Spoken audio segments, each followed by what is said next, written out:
Hello दोस्तों, KP college के online classes में आपका स्वागत है। हम बीए थर्ड ईयर की क्लासेस ले रहे थे और आज हम पढ़ रहे हैं भौतिक विकास में ये जो विभिन्न अवस्थाओं में भौतिक विकास किस तरीके से होता है। भौतिक विकास जब विभिन्न अवस्थाओं में होगा तो बालक कौन कौन से बिहेवियर शो करते हैं, उनमें कौन कौन से चेंजेस आते हैं, उसके बारे में पढ़ेंगे। तो सबसे पहली अवस्था है शैशवावस्था और बचपनावस्था। इस अवस्था में जब बालक में बौद्धिक विकास होता है तो बालक कौन कौन सा बिहेवियर शो करते हैं। सबसे पहले क्या करता है वो शो, संवेदी अंगों में संवेदना। इसके अंतर्गत देखते हैं संवेदी अंगों की संवेदना में क्या होता है। बालकों में बौद्धिक विकास जन्म के कुछ दिनों बाद प्रारंभ होता है, क्योंकि विकास एवं उनकी परिपक्वता मस्तिष्क व तंत्रिका तंत्रों से संबंधित होती है। जन्म के समय शिशु के मस्तिष्क की कोशिकाओं का विकास नहीं हो पाता, परंतु जन्म के बाद धीरे धीरे इन अंगों में विकास होना प्रारंभ हो जाता है।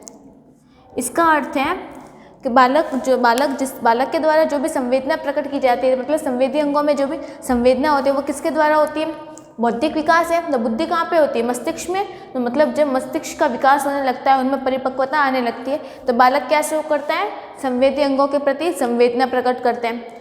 फिर उनमें क्या होता जाता है, भाषा का विकास होता जाता है। जन्म के समय बालक को भाषा का ज्ञान नहीं होता, लेकिन जन्म होने के तुरंत ही बाद ही जब वह आसपास वातावरण के संपर्क में आता है तब बालक विभिन्न भाषाओं को सीख जाता है। शब्दों को सीख तो लेता है, समझ भी लेता है, लेकिन वह सिर्फ बोल नहीं पाता, क्योंकि बोलना वह कब शुरू करता है, जब उसमें भाषा का विकास होता है। कुछ मतलब वह जब बाल्यावस्था तक आ जाता है, बचपनावस्था तक आ जाता है, तब वह बोलना शुरू करता है। तब भी सिर्फ एक दो शब्दों को बोलना सीखता है। तो मतलब बालक में भाषा का विकास प्रारंभ हो जाता है, वह सीख जाता है, समझने लगता है, लेकिन सिर्फ बोल नहीं पाता है। और बालक क्या करता है, अनुकरण। अनुकरण का अर्थ होता है देखकर सीखना। अनुकरण का अर्थ होता है देखकर सीखना। तो छोटा बच्चा क्या करता है, देखकर सीखता है। हम आसपास, उसके आसपास जो भी एक्टिविटी हो रही है वह उसको देखेगा, ऑब्जर्व करेगा, लेकिन सीखेगा भी, लेकिन वह सिर्फ बोल नहीं पाएगा, किसी को बता नहीं पाएगा। वह सीखना शुरू कर देता है, उसमें भाषा का विकास प्रारंभ हो जाता है, उसका मस्तिष्क का विकास होना प्रारंभ हो जाता है, और वह अनुकरण करता है, देखकर सीखता है। ये सब कब करता है, शैशवावस्था और बचपनावस्था में। फिर बालक आ जाता है पूर्व बाल्यावस्था में। पूर्व बाल्यावस्था में बालक क्या करता है, अवलोकन करता है। अवलोकन का अर्थ होता है ऑब्जर्वेशन, मतलब ऑब्जर्व करना, किसी भी चीज़ को ध्यानपूर्वक देखना, उसे गहनता से गौर करके देखना कि क्या एक्टिविटी हो रही है। तो इस अवस्था में बालक क्या करता है, अवलोकन करना प्रारंभ करता है। अगर उसे कोई खिलौना दे दिया जाएगा तो वह क्या करेगा, उस खिलौने को पूरा खोल देगा, तोड़ के ऊपर नीचे करके पूरी तरह देखेगा।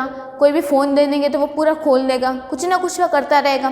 तो ये क्या करता है, वह अवलोकन करता है कि उसमें क्या होता है, उस टाइम में बालक में समझने की, ऑब्जर्व करने की कैपेसिटी होने लगती है। तो बालक क्या करता है, हर चीज़ को खुद समझना चाहता है। फिर उसके बालक में समझ आ जाती है, समझ की प्रवृत्ति आ जाती है।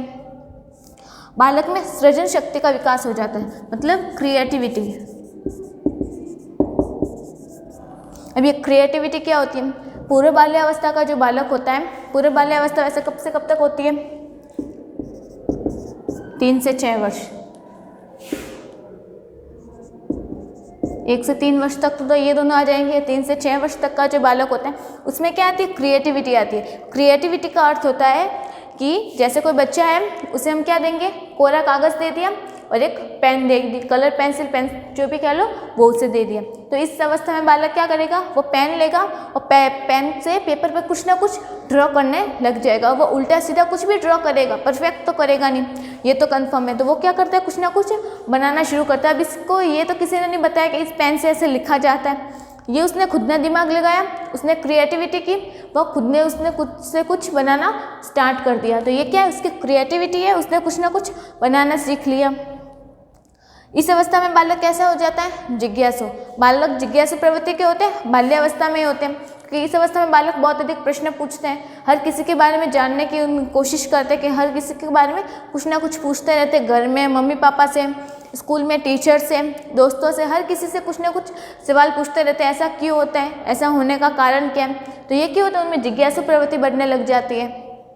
और समस्या समाधान की क्षमता होती है। समस्या समाधान की क्षमता ऐसा नहीं कि प्रॉब्लम्स आ जाती है तो उसे सॉल्व करने की कोशिश करते हैं। इनकी प्रॉब्लम्स ये, मतलब जब वो शैशवावस्था और बचपनावस्था में होते थे तो उनको कपड़े पहनाना, खिलाना, तो ये सब काम कौन करते थे? घर के लोग करते थे।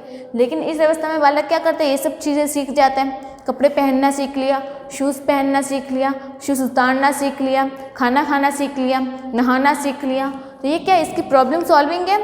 तो मतलब जो ये सारे प्रॉब्लम्स थी इसकी शैशवावस्था और बचपना अवस्था में, क्योंकि ये सारे काम किसी और के द्वारा किए जाते थे। लेकिन इस अवस्था में बालक क्या करता है? खुद सीख जाता है। तो क्या हो गया, इसकी प्रॉब्लम सॉल्व करने की इसमें कैपेसिटी आ गई। फिर बालक उत्तर बाल्यावस्था में, उत्तर बाल्यावस्था कब से होगी? 6 से 12 वर्ष तक। 6 से 12 वर्ष तक उत्तर बाल्यावस्था।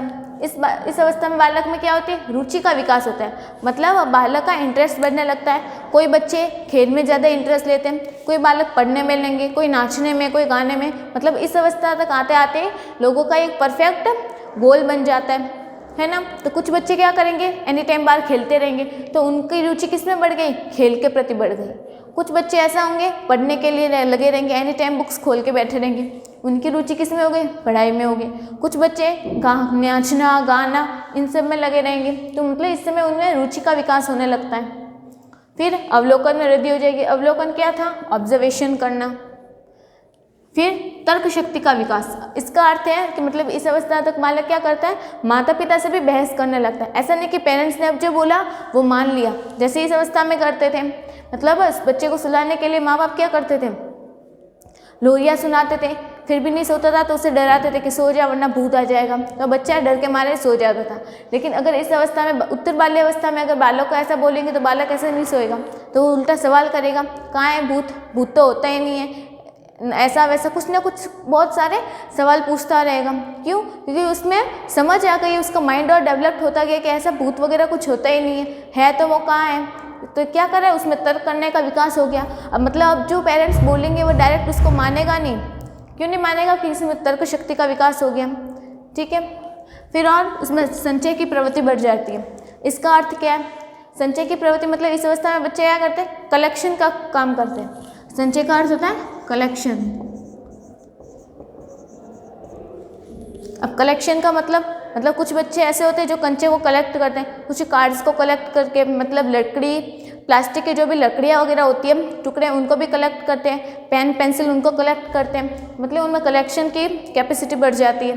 फिर है बहिर्मुखी, मतलब इस अवस्था में बच्चे क्या करते हैं? जो भी होगा मुँह पे बोल देते हैं। ठीक है, मतलब शर्माते वगैरह नहीं, उन्हें जो भी किसी से प्रॉब्लम है, लड़ाई झगड़ा, वो सब कुछ मुंह पे बोल देंगे। घर वालों से नाराज होंगे, मम्मी पापा से, उनके मुंह पे बोल देंगे। तो इस अवस्था में बच्चे क्या होते हैं? बहिर्मुखी हो जाते हैं। फिर है किशोरावस्था। किशोरावस्था सबसे मेन अवस्था है। ये कब से कब तक है? 12 से हो गई 13 से 18 वर्ष तक। और इसको क्या कहते हैं? टीनेज भी कहते हैं। कल्पना की बहुलता हो जाती है। कल्पना, इमेजिनेशन, सोचने, मतलब उनका जो सोचने का नज़रिया है वो बहुत ज़्यादा हो जाता है। और दूसरों व आसपास के वातावरण में रुचि आ जाती है। मतलब जब बच्चा किशोरावस्था में आ जाता है तो वो सिर्फ खुद के बारे में नहीं सोचता, पहले वो सिर्फ खुद के बारे में सोचता था, लेकिन उसे आसपास के लोगों से भी फर्क पड़ता है। उसका सर्कल कैसा है, दोस्त कैसे बिहेवियर करते हैं। अगर कोई बच्चे ज़्यादा पैसे वाला है, उसका जो फ्रेंड है, ठीक है, अगर मान लो वो संपन्न परिवार से है तो उसको देख के वो भी सीखेगा, नहीं मुझे भी ऐसे रहना है। मतलब उसके आसपास का जो भी एरिया है वो उससे ज़्यादा इफेक्ट होगा। ठीक है। फिर तर्क शक्ति का विकास हो जाता है। उत्तर बाल्यावस्था में शुरू हुआ था तो इस अवस्था में और बढ़ जाता है। तो ये सब क्या आते हैं? विभिन्न अवस्थाओं में बौद्धिक विकास जब बालकों में हो रहा है तो बालक कौन कौन से बिहेवियर शो कर रहा है उसके बारे में।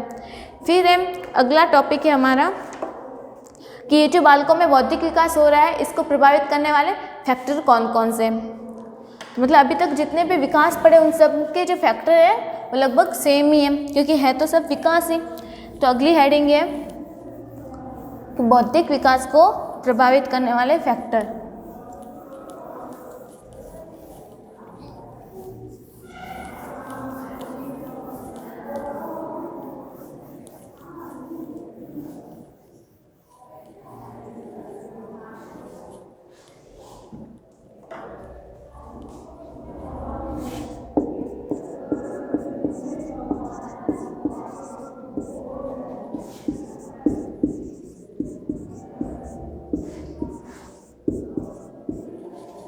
बौद्धिक विकास को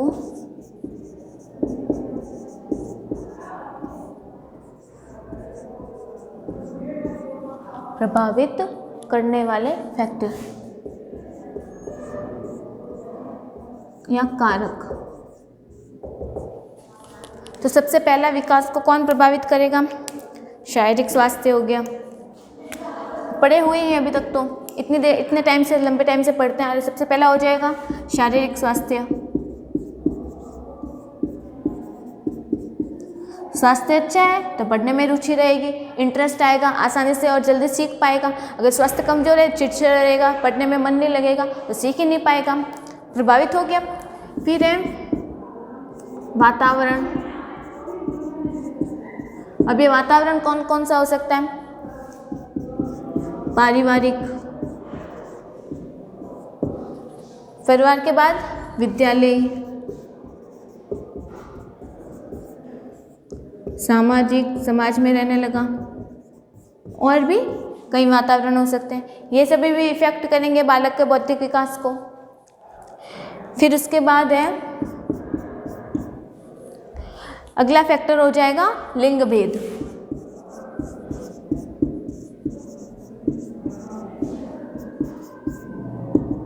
लड़के लड़कियों में भी फ़र्क करते हैं। लड़कों को ज़्यादा फैसिलिटी प्रोवाइड करते हैं तो उनके सीखने का जो एरिया है वो बढ़ जाता है, उनको सारी फैसिलिटी मिलेगी तो वो सब कुछ सीख पाएंगे। और लड़कियां क्या होती है, लड़कियों को कभी मतलब आजकल भी कुछ क्षेत्र ऐसे होते हैं जहाँ लड़कियों को फैसिलिटी प्रोवाइड नहीं होती, लड़कियों को पढ़ने नहीं भेजा जाता, बाहर नहीं भेजा जाता। स्कूल मतलब खुद के गाँव में जितनी एजुकेशन होती है उतनी प्रोवाइड दी जाती है, उससे आगे नहीं करते। तो इससे क्या हो जाएगा, उनका जो एरिया है वो कम हो जाएगा, ठीक है, तो उनका बौद्धिक विकास वैसे भी रुक जाएगा। तो मतलब लिंग विभेद भी बौद्धिक विकास को प्रभावित कर रहा है। फिर उसके बाद है परिपक्वता या फिर मैच्योरिटी।